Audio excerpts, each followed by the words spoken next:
हैं प्रिय दर्शकों, आज की यह प्यारी सी कहानी, यह प्यारा सा वीडियो। प्रिय दर्शकों, प्राचीन समय की बात है। किसी नगर में एक धनवान सेठ रहता था।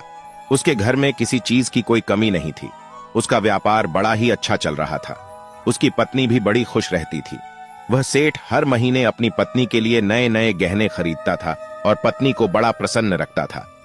प्रिय दर्शकों, सेठ के घर के बगीचे में एक वट वृक्ष था। उस वट वृक्ष पर एक चिड़िया अपना घोंसला बनाकर रहती थी। सेठ और सेठानी दोनों चिड़िया की बड़ी सेवा करते थे, बड़ी देखरेख करते थे, क्योंकि प्रिय दर्शकों, वह चिड़िया कई सालों से उनके घर में रह रहा था। सेठ हर रोज चिड़िया को खाने के लिए घर का भोजन देता था और चिड़िया भी उनसे बड़ा प्रेम करती थी। वह चिड़िया अपनी जिंदगी में बड़ी सुखी थी। उसको दाना पानी लेने के लिए कहीं नहीं जाना पड़ता था। सेठ और सेठानी हर रोज उसको स्वादिष्ट दाना पानी खिलाते थे।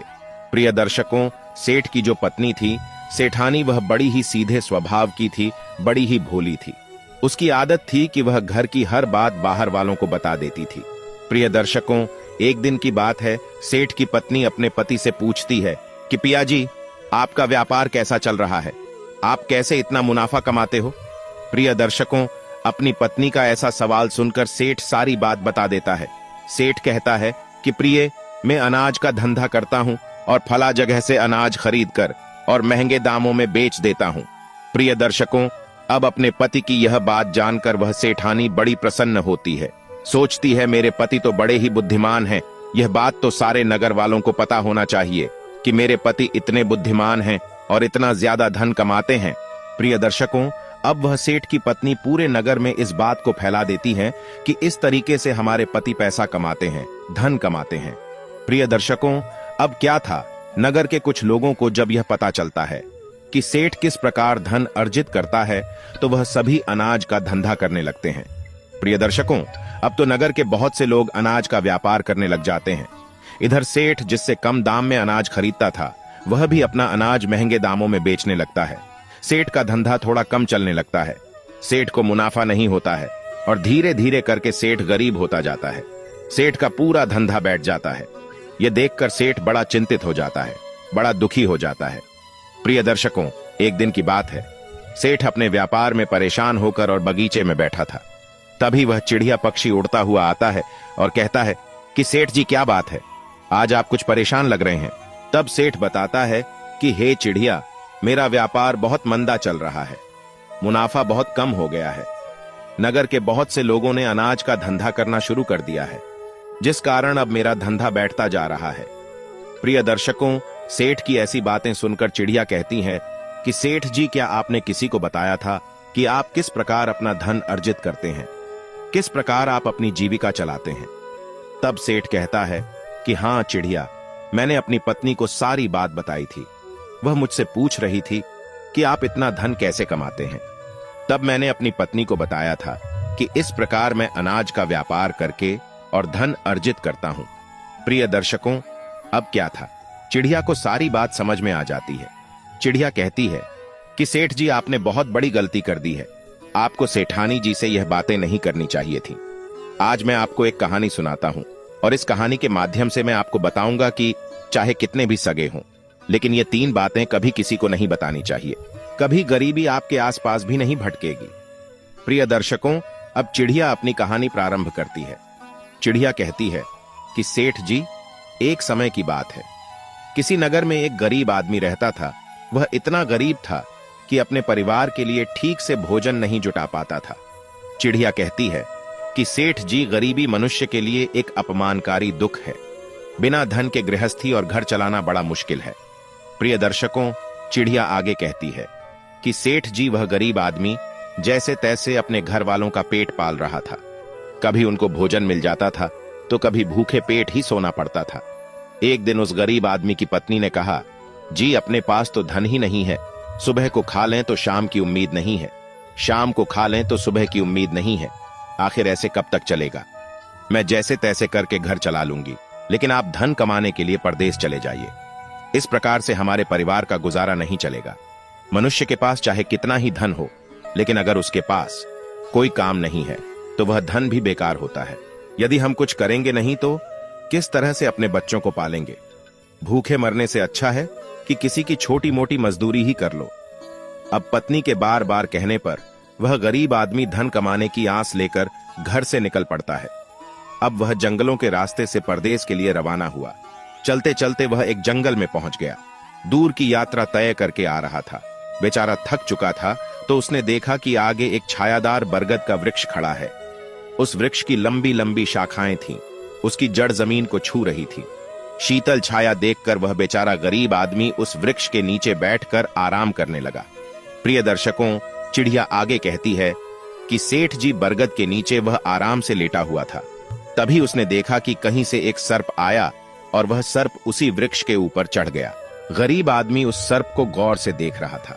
सोचने लगा कि यह सर्प इस बरगद पर क्यों चढ़ रहा है और यह अब क्या करेगा। तभी उसने देखा कि उस वृक्ष की डाल पर चिढ़ा और चिड़िया का घोंसला था। घोंसले में चिढ़ा और चिड़िया के बच्चे रखे हुए थे। सर्प को देखकर चिढ़ा और चिड़िया के बच्चे डर के मारे चिल्लाने लगे। वह गरीब आदमी देखते ही समझ गया कि यह दुष्ट सर्प इन बच्चों को खाने आया है। सोचने लगा कि मैंने तो इन बच्चों को देख लिया है, अगर अब मैं इन्हें नहीं बचाता हूं तो मुझे बहुत पाप लगेगा। बच्चे तो बच्चे होते हैं, चाहे मनुष्य के हों या किसी पक्षी के हों। बच्चों की सदैव रक्षा करनी चाहिए। उधर सर्प उन बच्चों के नजदीक पहुंच जाता है। तभी वह गरीब आदमी उठा और खट से बरगद पर चढ़ गया। उसने उस सर्प को मार दिया और नीचे फेंक दिया और फिर उसी बरगद के नीचे आकर लेट गया। चिढ़ा और चिड़िया के बच्चे अपनी रक्षा करने वाले उस गरीब आदमी को मन ही मन बहुत दुआएं देने लगे। प्रिय दर्शकों, इधर चिढ़ा और चिड़िया उसी समय अपने बच्चों के पास आते हैं। अपने माता पिता को अपने पास आया देखकर चिढ़ा चिड़िया के बच्चे बहुत खुश होते हैं और वह उन्हें पूरी घटना बताते हैं कि आज इस वृक्ष के नीचे जो मनुष्य लेटा है, यह मनुष्य तो आज हमारे लिए देवदूत बनकर आया है। हमें खाने के लिए एक भयंकर सर्प आया था। इसी मनुष्य ने उस भयानक सर्प को मारकर हमारे प्राण बचाए हैं। हम इसके ऋणी हो गए हैं। यदि यह इंसान उस सर्प को नहीं मारता तो आज हम घोंसले में जीवित नहीं होते। इसका हम पर बड़ा एहसान हो गया है। अपने बच्चों के मुख से उस मुसाफिर की प्रशंसा सुनकर चिढ़ा चिड़िया बड़े खुश होते हैं। चिढ़ा चिड़िया उस गरीब आदमी के पास पहुंचे और बोले, हे मनुष्य, तुमने आज हमारे बच्चों की जान बचाकर हमें अपना ऋणी बना लिया है। आप कौन हो और कहां जा रहे हो? चिढ़ा और चिड़िया के पूछने पर वह गरीब आदमी कहता है, हे पक्षियों, मैं एक गरीब आदमी हूं और धन कमाने के लिए परदेश जा रहा था। सफर का हारा थका था तो इस बरगद की छाया में बैठकर आराम करने लगा तो मैंने देखा कि एक दुष्ट सर्प तुम्हारे बच्चों को खाने के लिए तुम्हारे घोंसले के पास जा रहा था। मैंने उसे मार डाला। चिढ़ा चिड़िया बोले, भाई, तुमने हम पर बहुत बड़ा उपकार किया है। संसार में सबसे बड़ी खुशी बच्चों की होती है। बच्चों से अधिक प्रिय तो किसी को कोई नहीं होता। आप भी तो धन कमाने अपने बच्चों के लिए ही तो जा रहे हैं। अब आपने हमारे बच्चों की जान बचाई है तो हम आपके बच्चों की भूख मिटाना चाहते हैं। तब उन्होंने बताया कि हम दोनों चिढ़ा और चिड़िया नाम के पक्षी हैं। हम हमेशा कीमती मोती खाते हैं और हमने सुना है कि ये मोती मनुष्यों के लिए बहुत मूल्यवान होते हैं। हम तुम्हें कुछ मोती देते हैं, तुम उन्हें बेचकर बाजार से कुछ खाने पीने का सामान ले आओ और आज से तुम यहीं रहकर हमारे बच्चों की देखभाल करते रहना। हम तुम्हें इसी तरह से रोज यह कीमती मोती लाकर देते रहेंगे। चिढ़ा और चिड़िया की बात सुनकर वह गरीब आदमी खुश हो जाता है। सोचता है कि अगर हमें यही धन मिलेगा तो हम बाहर क्यों जाएंगे। प्रिय दर्शकों, चिड़िया आगे कहती है कि सेठ जी वह गरीब आदमी चिढ़ा से कुछ मोती लेकर बाजार गया और अपने खाने पीने का सामान खरीद लाया। उस वृक्ष के नीचे उसने एक झोपड़ी बना ली और वहीं रहने लगा और चिढ़ा चिड़िया के बच्चों की देखभाल करने लगा। अब तो चिढ़ा और चिड़िया निश्चित हो गए। उन्हें उनके बच्चों की रक्षा करने वाला मिल गया था। अब वह निश्चित होकर भोजन के लिए सुबह अपने घोंसले से उड़ जाते थे और शाम को लौट कर आते थे। अपने बच्चों को घोंसले में सुरक्षित देखकर वह बड़े खुश होते थे और उस गरीब आदमी का खूब धन्यवाद करते थे और उसे कुछ मोती लाकर दिया करते थे। इस तरह से धीरे धीरे चिढ़ा और चिड़िया की नौकरी करते हुए उस गरीब व्यक्ति को 5 महीने बीत गए थे। इधर चिढ़ा और चिड़िया के बच्चे भी बड़े हो गए। अब उस गरीब आदमी को अपनी पत्नी और बच्चों की याद आने लगी। एक दिन उसने चिढ़ा चिड़िया से कहा कि हम अपने घर जाना चाहते हैं, पता नहीं हमारी पत्नी और बच्चे कैसे हैं। तब चिढ़ा चिड़िया बोले, हे भाई, अब तुम निश्चिंत होकर के अपने घर जाओ और अपने बच्चों के साथ रहो। हमारे बच्चे भी अब उड़ने के काबिल हो गए हैं। अब इन्हें कोई भय नहीं है। तुम अपनी पत्नी और बच्चों को देखो। कभी तुम्हें हमसे मिलने का मन हो तो इसी स्थान पर आ जाना। प्रिय दर्शकों, इतना कहकर चिढ़ा और चिड़िया उस गरीब आदमी को ढेर सारे मोती दे देते हैं। अब वह गरीब व्यक्ति उन मोतियों को अपने साथ में लेकर अपने घर पहुंच जाता है। उसने वह मोती अपनी पत्नी को दिखाए तो उसकी पत्नी बड़ी प्रसन्न हुई। उसने पूछा, पतिदेव, तुम ये कीमती मोती कहां से लेकर आए हो? तब उस आदमी ने बताया, हे प्यारी, मैं बीते 5 महीने से एक चिढ़ा और चिड़िया की नौकरी कर रहा था। उन्हीं ने मुझे यह कीमती मोती दिए हैं। ये मोती बहुत कीमती और अनमोल हैं। इन्हें बेचकर हम अपना घर और बड़ा बनवाएंगे, अपने बच्चों को अच्छे वस्त्र ला कर देंगे और तुम्हारे लिए भी नए नए गहने बनवाएंगे। प्रिय दर्शकों, चिड़िया आगे कहती है कि सेठ जी, अब तो वह आदमी उन मोतियों को बेचकर बाजार से अपने घर का सारा जरूरी सामान ले आया और अपना नया घर बनवाने लगा और वह आराम की जिंदगी जीने लगता है। प्रिय दर्शकों, उस नगर का सज्जन सिंह नाम का एक राजा था। एक दिन की बात है, राजा सज्जन सिंह बहुत ही अजीब रोग से ग्रसित हो गया। अब तो नगर में दूर दूर से बड़े बड़े वैद्य राजा को देखने आए और उन्होंने अपने अपने तरीके से राजा का इलाज शुरू कर दिया, लेकिन राजा के स्वास्थ्य में कोई सुधार नहीं हुआ। जब किसी के इलाज से राजा ठीक नहीं हुए तो एक वैद्य ने राजा से कहा, महाराज, आपकी जिंदगी तो बच सकती है अगर आपको चिढ़ा के बच्चे का मांस मिल जाए। तो अगर आप किसी चिढ़ा के बच्चे का मांस खा लेंगे तो आप हमेशा हमेशा के लिए ठीक हो जाएंगे। इस प्रकार अपने वैद्य की बात सुनकर राजा सज्जन सिंह ने अपने राज्य में यह घोषणा करवा दी कि जो कोई उसे चिढ़ा लाकर देगा उसे सोने के सिक्के दिए जाएंगे। प्रिय दर्शकों, धीरे धीरे यह बात राजा सज्जन सिंह के पूरे राज्य में फैल गई। सब लोग चिढ़ा की तलाश में इधर उधर लग गए, पर किसी को भी चिढ़ा नहीं मिला। एक दिन की बात है, उस गरीब आदमी की स्त्री अपने पड़ोस में कुछ स्त्रियों के साथ बैठकर बात कर रही थी। कुछ घर गृहस्थी की बातें हो रही थीं, तो बातों ही बातों में चिढ़ा की चर्चा छिड़ गई। एक स्त्री बोली, बहन, क्या तुम्हें पता है कि राजा साहब ने चिढ़ा बच्चा लाने का आदेश दिया है? चिढ़ा को लाना कोई इतना आसान काम नहीं है। जब गरीब व्यक्ति की पत्नी ने अन्य महिलाओं के मुंह से सुना कि यहाँ के राजा साहब बीमार हैं और राजा साहब ने यह घोषणा की है कि जो कोई उन्हें चिढ़ा का बच्चा लाकर देगा तो राजा साहब उसे सोने के सिक्कों से मालामाल कर देंगे। यह बात सुनकर उस गरीब आदमी की पत्नी कहने लगी, अरे बहनों, चिढ़ा को लाना कौन सी बड़ी बात है? मेरे पति तो 5 महीने चिढ़ा और चिड़िया की नौकरी करके आए हैं। वह एक नहीं अनेकों चिड़ियों को ला सकते हैं। प्रिय दर्शकों, इतना कहने के बाद उस आदमी की पत्नी अपने घर को चली आई। इधर नगर की स्त्रियों ने उस स्त्री के मुख से जो अपने पति की इतनी तारीफ सुनी थी, अब सभी स्त्रियों ने जाकर यह बात अपने अपने पतियों से बताई और दूसरी स्त्रियों से भी कही। प्रिय दर्शकों, अब तो धीरे धीरे यह बात पूरे नगर में फैल गई। राजा ने भी सुना कि हमारे राज्य में एक व्यक्ति ऐसा है जो चिढ़ा और चिड़िया के पास नौकरी करके आया है। अब तो राजा ने अपने सैनिकों को आदेश देकर उस आदमी को पकड़वा लिया और उससे कहा कि आप तो चिढ़ा और चिड़िया के पास रहे हो, हमारे लिए एक चिढ़ा का बच्चा लाकर दे दो, इसके बदले हम तुम्हें मुंह मांगा इनाम देंगे। प्रिय दर्शकों, इतनी बात सुनकर वह आदमी घबरा गया। कहने लगा, महाराज, आप मेरे प्राण ले लो, पर मैं आपको चिढ़ा के बच्चे लाकर नहीं दे सकता। मैंने तो उनकी जान बचाई थी। एक रक्षक ही भक्षक कैसे बन सकता है? उसके इनकार करने पर राजा सज्जन सिंह बहुत नाराज हुए और बोले, अगर तुमने हमारी बात नहीं मानी, अगर तुमने चिढ़ा बच्चा लाकर नहीं दिया, तो हम तुम्हारी पत्नी और बच्चों को मरवा देंगे। प्रिय दर्शकों, चिड़िया आगे कहती है कि सेठ जी, मनुष्य सबसे ज्यादा कमजोर यहीं पर पड़ता है। जहां उसके बच्चों की सुरक्षा की बात आ जाए तो वह कुछ भी करने को मजबूर हो जाता है। राजा के मुख से इन बातों को सुनने के बाद वह गरीब आदमी एकदम से घबरा उठा। उसने सोचा कि अब मुझे कुछ भी करके चिढ़ा का बच्चा लाकर राजा को देना ही होगा। अब तो वह घर आया और अपनी पत्नी को डांटने लगा। कहने लगा कि तुमने यह क्या कर दिया? तुम्हें बिल्कुल भी अक्ल नहीं है। हम क्या करते हैं और कहां जाते हैं? तुमने हमारे बारे में ये बातें नगर में उन स्त्रियों से जाकर क्यों कहीं? और यही बात धीरे धीरे राजा सज्जन सिंह तक पहुंच गई। अब बताओ मैं क्या करूं? जिन चिढ़ा और चिड़िया ने हमें खाने को भोजन दिया, रहने को नया घर दिया, पहनने को अच्छे वस्त्र दिए, मैं उन्हीं के साथ गद्दारी कैसे कर सकता हूं? तुमने यह बात उन महिलाओं को बताकर बहुत बड़ी भूल की है। वह व्यक्ति कहता है कि प्रिय, अपने घर की कुछ बातें दूसरों से कभी नहीं कहनी चाहिए।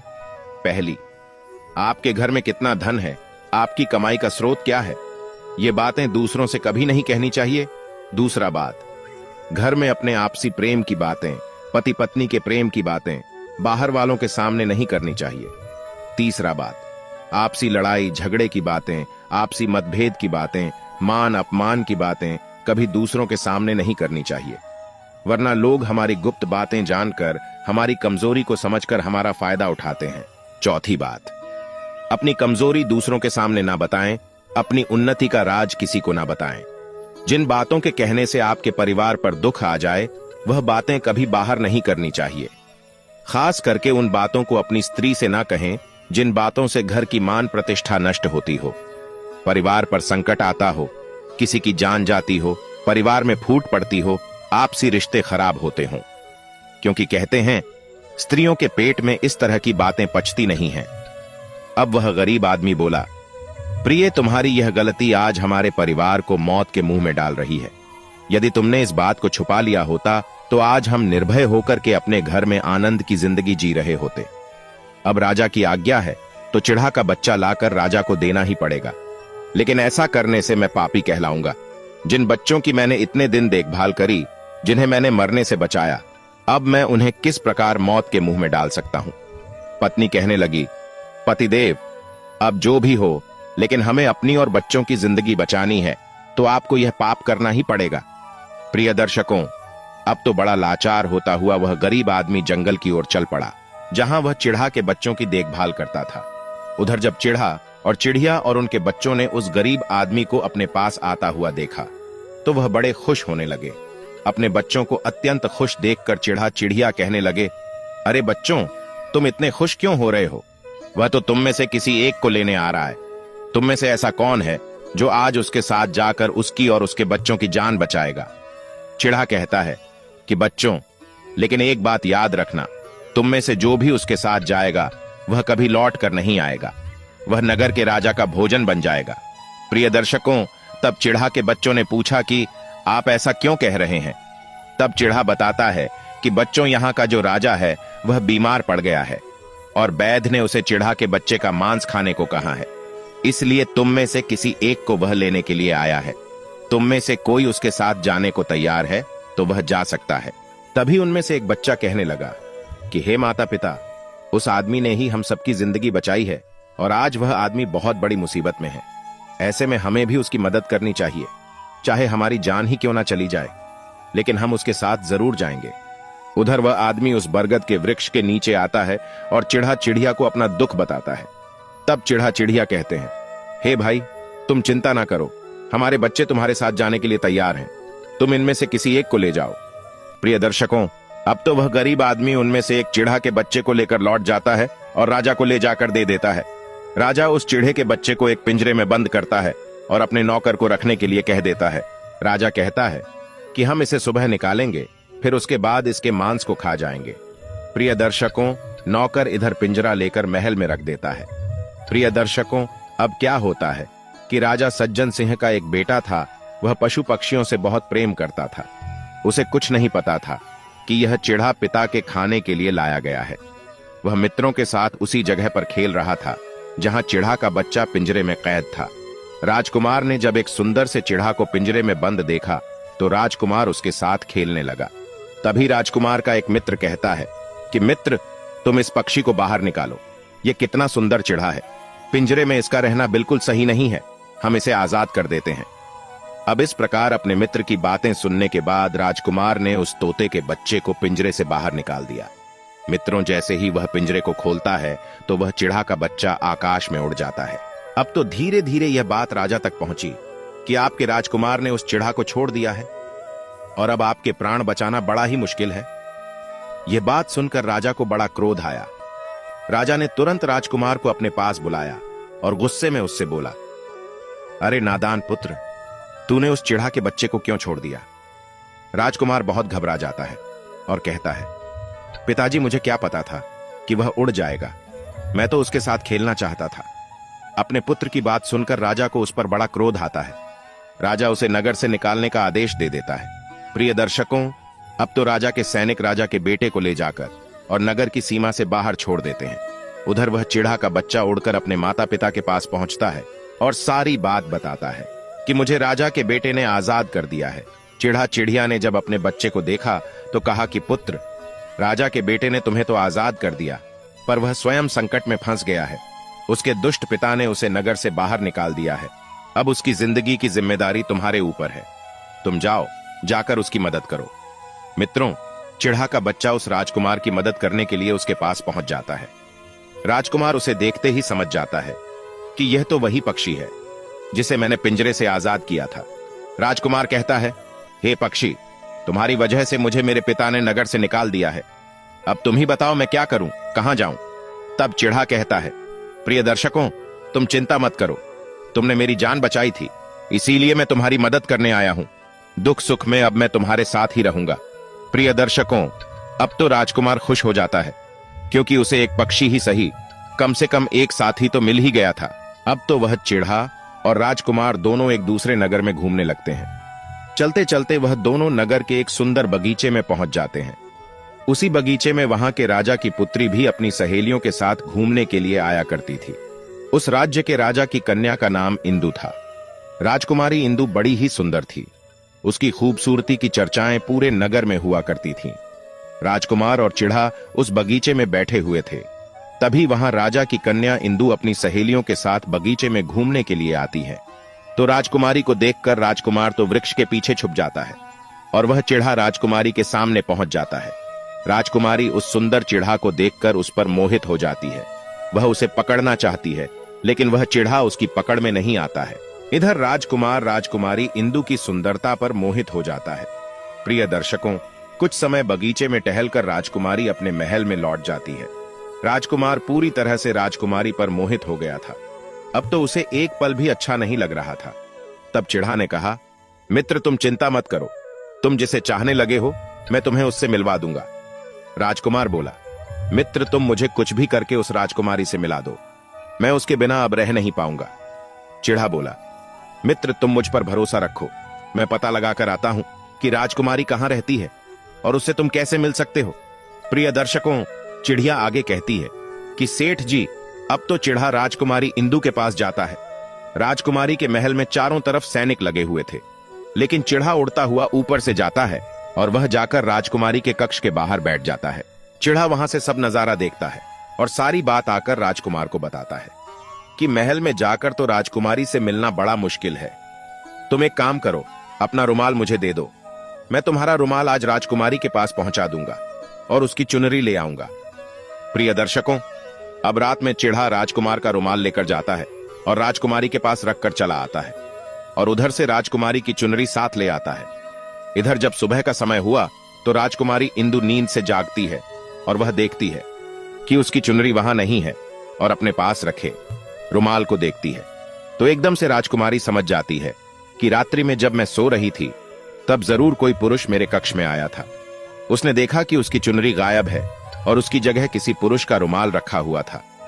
राजकुमारी एकदम व्याकुल हो जाती है और अपने सभी सिपाहियों को सावधान कर देती है। राजकुमारी सिपाहियों से पूछती है कि रात्रि में मेरे पास कौन आया था। तब किसी के पास कोई जवाब नहीं था। अब तो राजकुमारी के कक्ष की सुरक्षा और ज्यादा बढ़ा दी जाती है। प्रिय दर्शकों, अगली रात होती है तो चिढ़ा फिर राजकुमारी के कक्ष में जाता है और अपने मित्र के द्वारा लिखी हुई चिट्ठी को राजकुमारी के पास रखकर चला आता है। प्रिय दर्शकों, अगले दिन राजकुमारी जब सोकर उठती है और चिट्ठी को पढ़ती है तो चिट्ठी में लिखा था कि हे राजकुमारी, मैंने जब से तुम्हें देखा है तब से मैं तुम्हारा हो गया हूं। मैं तुमसे विवाह करना चाहता हूं। अगर तुम्हें मुझसे मिलना है तो तुम अपने बगीचे में आ जाना, मैं तुम्हें वहां मिल जाऊंगा। अब राजकुमारी अपनी सहेलियों को लेकर बगीचे में जाती है, लेकिन बगीचे में उसे कोई पुरुष नजर ही नहीं आ रहा था। वहां तो सिर्फ वही चिढ़ा घूम रहा था जो उस दिन उसने देखा था। चिढ़ा ने राजकुमारी से कहा, हे राजकुमारी, तुम जिसे देख रही हो मैं तुम्हें उससे मिला सकता हूं, लेकिन पहले तुम मुझे वचन दो कि तुम यह बात अपने पिता से नहीं कहोगी और मेरे मित्र को तुम बंधी नहीं बनाओगी। राजकुमारी ने वचन दिया कि मैं उसे बंधी नहीं बनाऊंगी, मुझे उससे मिलाओ। मैं भी देखना चाहती हूं कि वह कौन है जो इतने सख्त पहरे के बावजूद भी मेरे कक्ष में पहुंच गया। तब चिढ़ा अपने मित्र राजकुमार को बुलाया। प्रिय दर्शकों, राजकुमार भी देखने में बड़ा सुंदर था। उसकी सूरत को देखकर राजकुमारी भी उस पर मोहित हो गई। तब राजकुमार आता है और राजकुमारी के पास में आकर बैठ जाता है और बड़े ध्यान से उसके सुंदर चेहरे को निहारने लगता है। राजकुमारी ने पूछा, तुम कौन हो और इतना कड़ा पहरा होने के बाद भी तुम मेरे कक्ष तक कैसे पहुंच गए थे? राजकुमार बोला, प्रिय, जब दिल में प्रेम होता है तो कोई भी कार्य असंभव नहीं होता। जब से मैंने तुम्हें देखा है तब से मैं तुम्हें प्रेम करने लगा हूं और तुमसे विवाह करने की इच्छा रखता हूं। प्रिय दर्शकों, जब राजकुमारी ने पूछा कि तुम कौन हो और कहां से आए हो, तब राजकुमार अपनी पूरी कहानी उसे सुनाता है। राजकुमार की कहानी सुनने के बाद में राजकुमारी के मन में उसके लिए सहानुभूति हो जाती है। अब तो रोजाना राजकुमारी इंदु उस राजकुमार से मिलने उस बगीचे में आया करती थी। एक दिन राजकुमारी ने कहा, हे राजकुमार, मेरे पिता तुम्हारे साथ मेरा विवाह कभी नहीं करेंगे, इसलिए मैं तुम्हारे साथ भाग चलती हूँ और कहीं दूसरी जगह चलकर हम अपना विवाह कर लेंगे और आनंद पूर्वक रहेंगे। प्रिय दर्शकों, अब वही होता है। राजकुमारी उस राजकुमार के साथ घोड़े पर सवार होकर भाग जाती है और काफी दूर जाने के बाद में वह एक झोपड़ी बनाते हैं और विवाह करके दोनों एक साथ रहने लगते हैं। दोनों को रहते रहते बहुत समय बीत गया था। वह चिढ़ा भी उन्हीं के साथ रह रहा था। प्रिय दर्शकों, चिड़िया आगे कहती है कि सेठ जी, एक दिन क्या होता है कि उसी राजकुमार की झोपड़ी में किसी तरह से आग लग जाती है और उसी आग को बुझाने के चक्कर में उस चिढ़ा एक पंख जल जाता है। तब चिढ़ा ने कहा, देखिए मित्र, अब आप अपने घर चले जाइए। अब तो आपके पिता का गुस्सा भी शांत हो चुका होगा। अब आपके पिता आपसे कुछ नहीं कहेंगे। जब वह आपको अपनी बहू के साथ में देखेंगे तो वह आपको माफ कर देंगे। मेरा तो एक पंख जल गया है, मैं अब उड़ नहीं सकता हूं, इसलिए मैं कुछ दिन तक यहीं रहकर अपने पंख उगने का इंतजार करता हूं। जब मेरा पंख दोबारा उग जाएगा तो मैं आपसे मिलने के लिए जरूर आऊंगा। प्रिय दर्शकों, इस प्रकार से वह दोनों राजकुमार और उसकी पत्नी अपने नगर के लिए चल देते हैं। चलते चलते रास्ते में एक नदी पड़ती है। उस नदी पर एक नाविक नाव चलाता था। राजकुमार अपनी पत्नी को लेकर नाव में बैठ जाता है। जैसे ही नाव नदी के बीच में पहुंचती है तो राजकुमार क्या देखता है कि एक चूहा बार बार नाव पर चढ़कर आता है, लेकिन वह नाविक उसे हटाकर नदी में गिरा देता है। कई बार उस चूहा को उस नाविक ने हटा दिया तो राजकुमार कहने लगा कि अरे, यह बेचारा इस प्रकार से तो जल में डूबकर मर जाएगा। यह अपने प्राणों की रक्षा करने के लिए इस नाव पर चढ़ रहा है, तो चढ़ जाने दो। जब राजकुमार ने नाविक से कहा कि आप इस चूहे को चढ़ जाने दो, तो प्रिय दर्शकों, राजकुमार के कहने पर उस नाविक ने उस चूहे को अपनी नाव पर चढ़ जाने दिया। जैसे ही वहां उस नाव के अंदर जाता है तो वह नाव में अंदर जाकर छुप जाता है। अब थोड़ी देर के बाद में वह क्या देखते हैं कि नाव के अंदर धीरे धीरे पानी आने लगता है। प्रिय दर्शकों, उसी चूहे ने उस नाव को काटकर उसमें छेद कर दिया था। इसी वजह से नाव में पानी भरने लगता है और जब नाव में पानी बढ़ने लगा तो नाव पानी के अंदर डूबने लगी और धीरे धीरे जब नाव पूरी डूब गई तो उसी समय राजकुमारी और राजकुमार पानी में बहने लगे और पानी के बहाव से राजकुमार बहता हुआ पानी की धार में बहुत दूर पहुंच गया। इधर राजकुमारी इंदु भी उसी पानी में बहती बहती एक राजा के बगीचे में जा पहुंची। तो उस बगीचे में रहने वाला माली जब राजकुमारी को बेहोश अवस्था में नदी के किनारे पड़ा देखता है तो वह जाकर राजा को यह खबर देता है। राजा जब उस सुंदर लड़की को देखता है तो वह उस पर मोहित हो जाता है और उस सुंदर राजकुमारी को देखकर वह राजा वहां से उसे उठाकर अपने महल में ले आता है और राज्य वैद्य से उसका इलाज करवाता है। प्रिय दर्शकों, जब कुछ दिन बीत जाते हैं, राजकुमारी ठीक हो जाती है तो एक दिन वह देखती है कि राजा उसके करीब खड़ा है। राजा ने राजकुमारी इंदु के चेहरे को पहले ही निहार रखा था। अब तो वह राजकुमारी से विवाह करना चाहता था। राजा कहने लगा, हे राजकुमारी, तुम्हारा भी इस दुनिया में कोई नहीं है। अब तुम हमारी पत्नी बन जाओ, तुम हमारी रानी बन जाओ और हमारे महलों में बड़े आराम के साथ में रहो। प्रिय दर्शकों, राजकुमारी इंदु वह बड़ी ही बुद्धिमान थी। राजकुमारी ने अपने मन में विचार किया कि यदि मैं इस समय राजा को विवाह करने से मना करती हूं तो राजा मेरे साथ जबरदस्ती करेगा। इसलिए उसने राजा से कुछ दिनों के लिए समय मांग लिया। इंदु बोली, राजा साहब, थोड़े दिन ठहर जाओ, उसके बाद मैं तुमसे विवाह कर लूंगी। प्रिय दर्शकों, अब तो राजकुमारी उसी राजा के महल में रहने लगी और गरीब असहाय लोगों को भोजन करवाने लगी। और उधर अब क्या होता है, उसका जो पति था, राजकुमार जो पानी में बह गया था, वह बेचारा मुसीबत का मारा हुआ इधर उधर घूमता हुआ उसी जगह पर भोजन की तलाश में पहुंच जाता है जहां राजकुमारी गरीबों को भोजन कराती थी। जैसे ही वह राजकुमार वहां पर पहुंचा तो राजकुमारी उन गरीब लोगों को भोजन करा रही थी। तो एकदम से राजकुमारी उसे देखकर पहचान लेती है। उसे देखकर उसकी आंखों में आंसू आ जाते हैं। उसने एकांत में अपने राजकुमार को बुलाया और सारी बात राजकुमार को कह सुनाई और कहा, हे स्वामी, आप आराम से यहीं पर रहिए और इसी राजा की नौकरी कीजिए। जब हमें मौका मिल जाएगा तब हम यहां से भाग चलेंगे। राजकुमार उसकी बात से सहमत हो जाता है। अब वह राजकुमार भी राजा का नौकर बनकर उसी के महल में रहने लगता है और राजकुमारी इंदु की सहायता करने लगता है। राजकुमार भी अब राजकुमारी के साथ में गरीब लोगों को भोजन परोस कर देने लगा। लेकिन यह बात उस राजा को नहीं मालूम थी कि राजकुमार उसका पति है। राजा तो उस राजकुमार को अपना नौकर समझता था। प्रिय दर्शकों, इस प्रकार से राजकुमारी इंदु राजकुमार के साथ पक्षियों को दाना चुगाती थी। एक दिन वही चिढ़ा राजकुमारी के यहाँ दाना चुगने आता है। अब तो उसका नया पंख निकल आया था। जब वह दाना चुगने आता है तो राजकुमार और राजकुमारी को पहचान लेता है। इधर राजकुमारी इंदु ने उस चिड़ा को देखा तो उसकी आंखों में एकदम आंसू छलक आए। उन्होंने उस चिड़ा को पूरी कहानी सुनाई कि हम इस प्रकार से यहाँ पर फंस चुके हैं और यहाँ के राजा को भी नहीं पता है कि हम दोनों पति पत्नी हैं। तब वह चिड़ा कहने लगा, हे राजकुमार, आप किसी बात की कोई चिंता मत करो। आज इस राजा के सभी सैनिक सो जाएंगे तो हम उसी समय तुम्हें यहां से निकालकर तुम्हारे पिता के घर पहुंचा देंगे। प्रिय दर्शकों, वही हुआ। जब रात होती है तो राजा के सभी सिपाही गहरी निद्रा में सो जाते हैं। जब सभी सैनिक सो गए तो उसी समय पर मौका देखकर राजकुमारी और राजकुमार उस महल से निकल चलते हैं और वहां से निकलकर रात ही रात में वह राजकुमार अपने पिता सज्जन सिंह के राज्य में पहुंच जाता है। राजकुमार अपनी पत्नी को साथ लेकर अपने पिता के पास पहुंचा। उन्हें देख करके राजकुमार का पिता बड़ा प्रसन्न हुआ। उसे अपनी करनी पर पश्चाताप हुआ कि मैंने अपने पुत्र को नगर से निकालकर बहुत ही बुरा किया। वह बाप अपने पुत्र से क्षमा मांगता है। तब राजकुमार ने बताया, हे पिताजी, मेरी रक्षा उसी चिढ़ा की जिसे तुम मारकर खा जाना चाहते थे। उसी ने मेरे प्राण बचाए हैं। उसी ने मुझे शत्रुओं से छुटकारा दिलाया है। राजकुमार के मुख से उस चिढ़ा की बात सुनकर राजा बड़ा प्रसन्न होता है और उसी दिन से राजा ने यह प्रण किया कि आज से कोई भी हमारे राज्य में पशु पक्षियों को नहीं मारेगा और सारे लोग पशु पक्षियों को दाना देंगे। प्रिय दर्शकों, इतनी कहानी चिड़िया सेठ जी को सुनाती है और बताता है कि देखा सेठ जी, इस प्रकार कुछ बातें बताने पर जीवन में घोर संकट आ सकता है। इसलिए यह बातें किसी को भी नहीं बताना चाहिए। जैसे आपने अपनी पत्नी को बताया कि आप किस प्रकार धन अर्जित करते हैं और आज आपका व्यापार खतरे में है। प्रिय दर्शकों, सेठ जी को अपनी गलती का एहसास होता है और वह अपनी पत्नी को समझाते हैं कि तुम इन बातों को किसी को मत बताया करो। तो प्रिय दर्शकों, हमारी आज की यह कहानी यहां समाप्त होती है।